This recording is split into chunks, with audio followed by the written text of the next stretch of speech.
Imagina la cordillera de los Andes como un muro natural, inmenso, frío, aparentemente infranqueable. Durante siglos, ese muro fue visto como el límite natural del mundo mapuche. Al oeste, los bosques, los ríos, el Pacífico.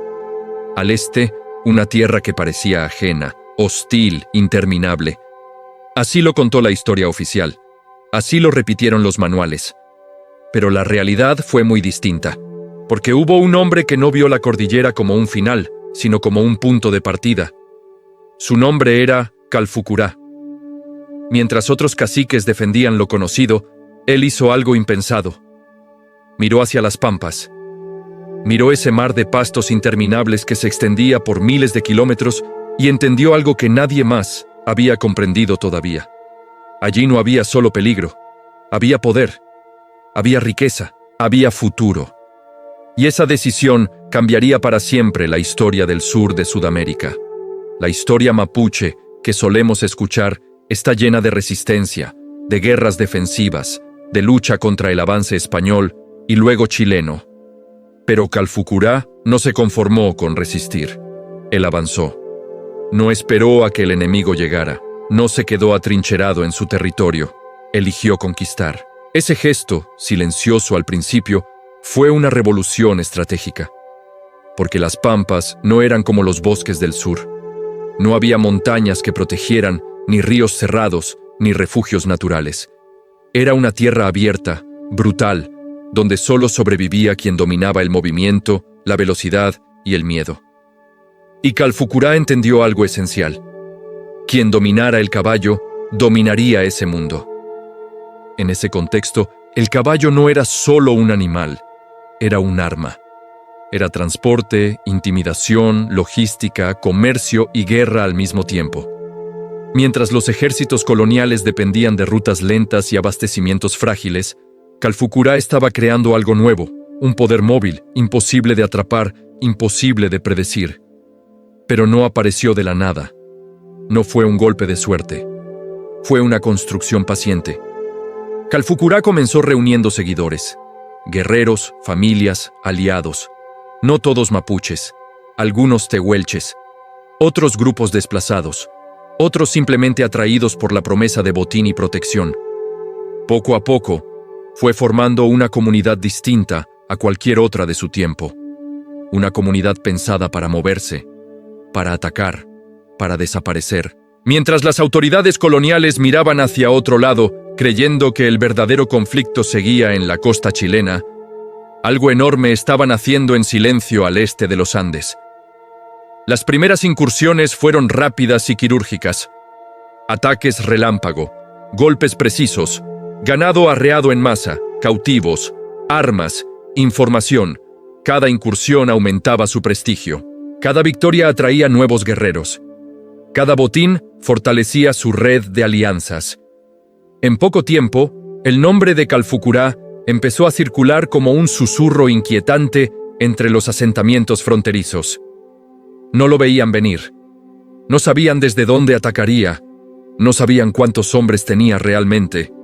Y eso era parte de su poder. La Pampa, que para los colonos era una frontera insegura, para Calfucurá se convirtió en su reino. Un reino sin murallas, sin capital fija, pero con algo mucho más efectivo. Control del territorio a través del miedo y la movilidad. Aquí es donde la historia empieza a romperse en pedazos, porque Calfucurá no fue solo un guerrero, fue un estratega, un político, un constructor de poder. Mientras los gobiernos intentaban imponer líneas imaginarias en mapas, él entendía la realidad del terreno. No necesitaba documentos ni títulos. Su autoridad se medía en caballos, lanzas, alianzas y victorias. Y cada día que pasaba, su influencia se expandía más profundo en las pampas. Lo que estaba ocurriendo no era un simple conflicto local. Era el nacimiento de un imperio indígena ecuestre en el corazón del territorio que hoy conocemos como Argentina. Y lo más inquietante de todo es que casi nadie estaba prestando atención. Porque mientras los libros miraban al Pacífico, la verdadera historia avanzaba al galope hacia el este. Cuando Calfucurá cruzó definitivamente hacia las pampas, no lo hizo como un exiliado ni como un fugitivo. Lo hizo como un conquistador silencioso. Entendió antes que nadie que ese territorio plano, abierto y aparentemente vacío, era en realidad el espacio perfecto para una nueva forma de poder. Allí no ganaba quien tuviera murallas ni fortalezas. Ganaba quien dominara el movimiento, la información y el terror. El caballo se convirtió en el corazón de todo. No era solo un medio de transporte, era una extensión del guerrero, una ventaja estratégica absoluta frente a ejércitos lentos y mal coordinados. Calfucurá impulsó una verdadera revolución militar entre los suyos, transformando antiguas tácticas defensivas en una guerra ofensiva basada en velocidad, sorpresa y coordinación perfecta. Las incursiones comenzaron a multiplicarse. No eran ataques improvisados ni brutales, sin sentido, eran operaciones calculadas. Grupos pequeños, rápidos, silenciosos, que aparecían donde nadie los esperaba. Golpeaban con precisión y desaparecían antes de que llegara cualquier respuesta. El botín no solo era ganado, también eran armas, herramientas, prisioneros e información. Cada expedición alimentaba a la siguiente. Cada victoria reforzaba su autoridad. Cada éxito hacía crecer su reputación como líder invencible. En poco tiempo, Calfucurá dejó de ser solo un cacique respetado para convertirse en una figura temida en toda la frontera. La riqueza acumulada fue clave. Con ganado se compraban alianzas. Con caballos se sellaban lealtades. Con protección se sumaban nuevos grupos indígenas que veían en su poder una garantía de supervivencia. Tehuelches, mapuches y otros pueblos comenzaron a integrarse bajo su mando, no por imposición, sino por conveniencia estratégica. Calfucurá no gobernaba solo por la fuerza, gobernaba porque ofrecía orden, botín y estabilidad en un territorio caótico. Así nació una red de poder flexible, móvil y extremadamente eficaz. Mientras tanto, del lado colonial, la confusión era total.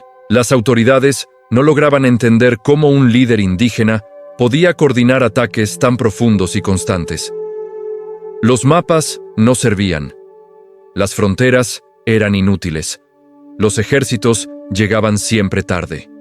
La pampa se transformó en un espacio donde el Estado no mandaba, donde la ley era dictada por quien pudiera recorrerla más rápido. Y ese alguien era Calfucurá. Su nombre comenzó a circular como una advertencia, como una amenaza que no se veía, pero se sentía. Estancias abandonadas, poblados en alerta permanente, rutas comerciales interrumpidas. Todo indicaba que algo había cambiado de forma irreversible. Pero Calfucurá no se conformó con el saqueo. Comprendió que el verdadero poder no estaba solo en atacar, sino en controlar. Estableció centros de reunión, puntos estratégicos desde donde organizar expediciones y redistribuir riqueza. Su liderazgo se volvió más complejo, más político. Negociaba cuando convenía, atacaba cuando era necesario. Sabía cuándo mostrarse implacable y cuándo generoso. Esa combinación lo convirtió en un líder casi imposible de reemplazar. No era solo el jefe militar, era el eje de todo el sistema. En ese momento, ya no se podía hablar de simples incursiones indígenas. Lo que existía era una estructura organizada, un poder autónomo que competía directamente con los proyectos coloniales de control territorial. Calfucurá había logrado algo que pocos en su tiempo pudieron hacer: crear un dominio indígena expansivo en pleno siglo IX, utilizando las propias debilidades del sistema colonial en su contra. La Pampa ya no era una frontera indefinida, era su territorio. Y mientras su imperio crecía, una pregunta comenzaba a inquietar a todos los que observaban desde lejos. ¿Hasta dónde llegaría? ¿Era posible detener a un líder que no necesitaba ciudades, ni capitales, ni ejércitos formales para dominar un espacio tan vasto? Porque lo que estaba en juego ya no era solo el control de la frontera, sino el futuro mismo del sur del continente. A medida que el dominio de Calfucurá se expandía por las pampas, algo cambió definitivamente. Ya no era solo un problema local ni una amenaza fronteriza, se había convertido en un actor político real, incómodo y difícil de ignorar. Las incursiones ya no eran simples golpes rápidos, ahora tenían consecuencias estratégicas profundas. Interrumpían rutas comerciales, debilitaban economías regionales y ponían en jaque la autoridad de los gobiernos criollos que intentaban consolidar sus jóvenes estados. Calfucurá entendía ese escenario mejor de lo que muchos imaginaron. Sabía que la guerra no siempre se ganaba con lanzas o caballos, sino también con información, tiempo y negociación. Por eso comenzó a jugar un doble juego. Mientras por un lado mantenía la presión militar, por otro establecía contactos diplomáticos con autoridades locales, comerciantes y estancieros. A veces era enemigo, a veces aliado. Hoy atacaba, mañana negociaba. Ese comportamiento desconcertaba a sus adversarios. No podían clasificarlo. No era un rebelde aislado, ni un caudillo salvaje sin estrategia. Era un líder que entendía perfectamente el lenguaje del poder. Firmaba acuerdos, los respetaba cuando le convenía y los rompía cuando dejaban de ser útiles. Cada pacto era una herramienta más, nunca un compromiso definitivo. En paralelo, su confederación indígena alcanzó su punto máximo. Distintos grupos comenzaron a coordinarse bajo su liderazgo, compartiendo botín, información y protección. La Pampa se convirtió en una red viva de movimientos constantes, con mensajeros, exploradores y guerreros que sabían exactamente cuándo y dónde actuar. La frontera, tal como la imaginaban los estados, dejó de existir. No había una línea clara que defender. El enemigo estaba en todas partes y en ninguna al mismo tiempo. Cada intento de campaña militar terminaba en frustración.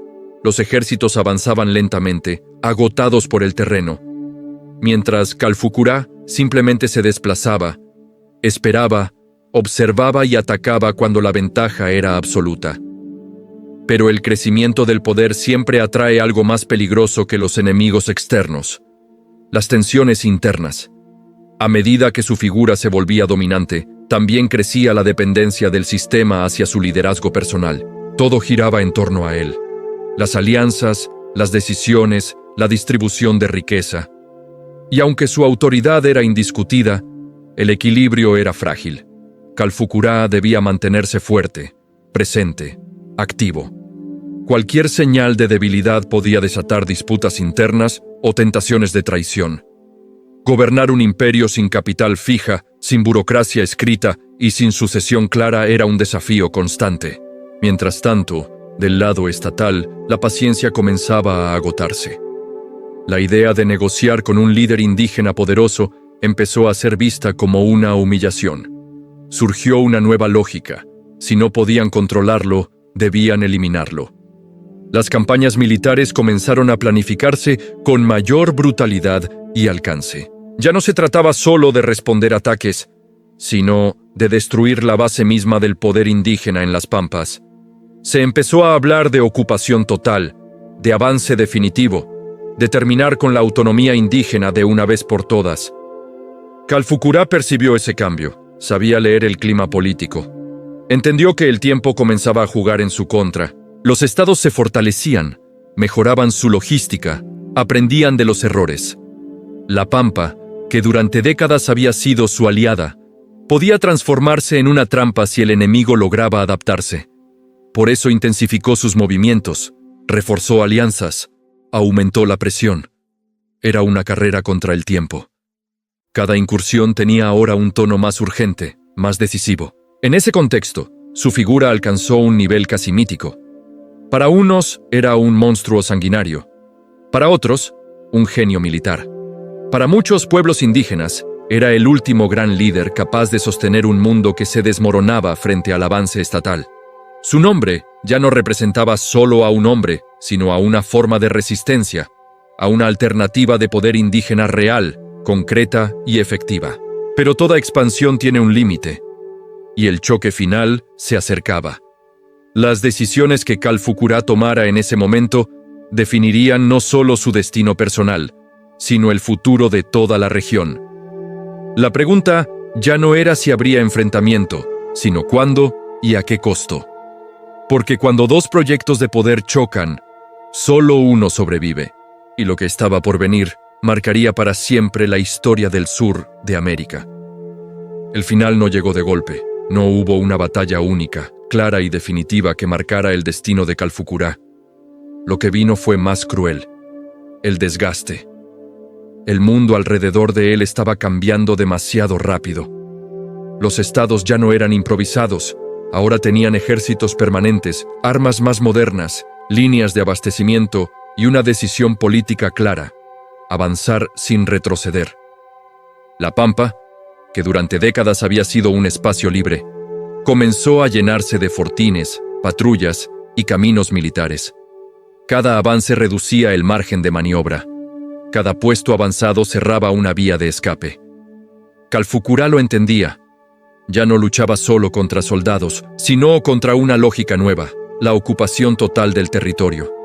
Aún así, no se rindió. Siguió moviéndose, reorganizando a su gente, manteniendo vivas las alianzas. Pero el equilibrio era cada vez más frágil. Las incursiones seguían ocurriendo, aunque con mayor costo. El botín disminuía, las pérdidas aumentaban. El imperio nómada, basado en la velocidad y el control del espacio, comenzaba a sentir el peso de un enemigo que ya no se retiraba. En sus últimos años, Calfucurá ya no era solo un jefe guerrero, era un símbolo. Para los estados, representaba un obstáculo que debía ser borrado de la historia. Para los pueblos indígenas, era la prueba de que se podía desafiar al poder colonial y sobrevivir durante décadas. Su figura encarnaba una pregunta incómoda: ¿y si la expansión estatal no fue inevitable, sino impuesta a sangre y fuego? Cuando finalmente murió, no cayó en una gran batalla épica como muchos imaginan. Su muerte fue el cierre silencioso de una era. Con él se apagó el último gran intento de construir un poder indígena autónomo en las Pampas. Lo que vino después fue la ofensiva final. Sin su liderazgo, las alianzas se fragmentaron. Los ejércitos avanzaron sin encontrar la misma resistencia coordinada. La Pampa fue ocupada, repartida, cercada. El mundo que Calfucurá había construido desapareció en pocos años. Pero la derrota no fue solo militar. También fue histórica. Su nombre fue reducido, simplificado, deformado. En los libros escolares, cuando aparece, suele ser presentado como un saqueador, un bandido, una amenaza salvaje. Rara vez se menciona su genio estratégico, su capacidad diplomática o el hecho de que durante décadas puso en jaque a dos estados en formación.